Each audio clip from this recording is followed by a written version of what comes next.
Good Erev Shabbos.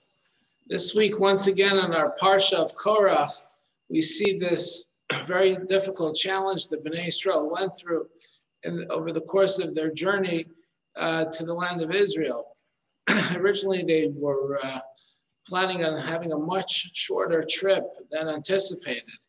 And as we learned over the course of their journey, last week's Parsha of Shlach, which is the story of the spies, and then this week's Parsha of Korach, not to mention the story of the golden calf, not to mention other different obstacles and challenges. And the question that many have asked is, why did Hashem make it so difficult for them to enter their promised land?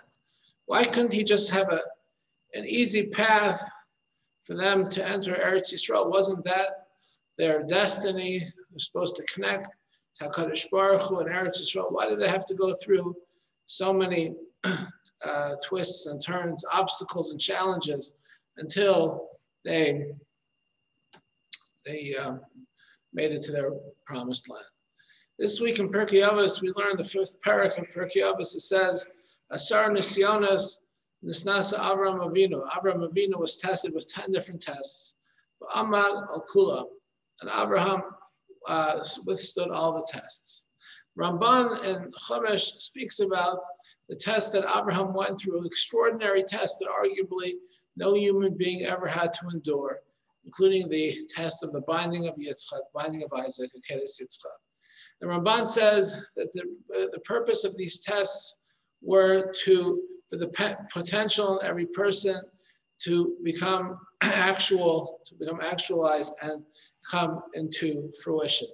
Otherwise, sometimes people just have so much potential that lay dormant within them. They don't know the inner spirit that they actually have and how much potential that they have. So Hashem gives us these tests and challenges. Of course, it would have been easy for the Bnei Israel to just walk into Eretz Yisrael. But as the Torah tells us in Parshas B'Shalach, God did not take them through the easiest and closest way, Kikaravhu, because that was too close. And in Mefarish Mas, if that was too close, why didn't they? That should have been a reason for them to go to.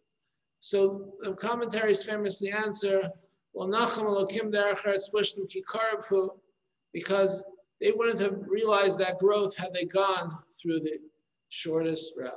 They had to go the long circuitous route to become the Am Yisrael, the Jewish people who they are. So as we navigate the maze in our lives, every single person has their own journey. And every single person has their own set of obstacles and challenges. And sometimes we think to ourselves that my set of circumstances are the most challenging that can ever be. If only I had the circumstances of somebody else, I'd feel more meaning in my life. I feel more connected to God, and I feel like more of a successful person. We have to realize that just like Abraham Avinu had his test, and the Bnei Yisrael in the desert had their test, so too, we all have our own extraordinary tests and challenges in life. In closing, I will say, the Talmud teaches us, Adam Amal Yulad. A person is born to toil. There's nobody that has a stress-free life. We all have a specific destiny. We all have potential. We all have to reach that destiny. Every single person that's different. Let us look back and reflect on the story of Abraham, the story of the Bnei Israel in this week's Parsha. And remember that yes, we have tests in front of us. We have challenges, we have obstacles in front of us.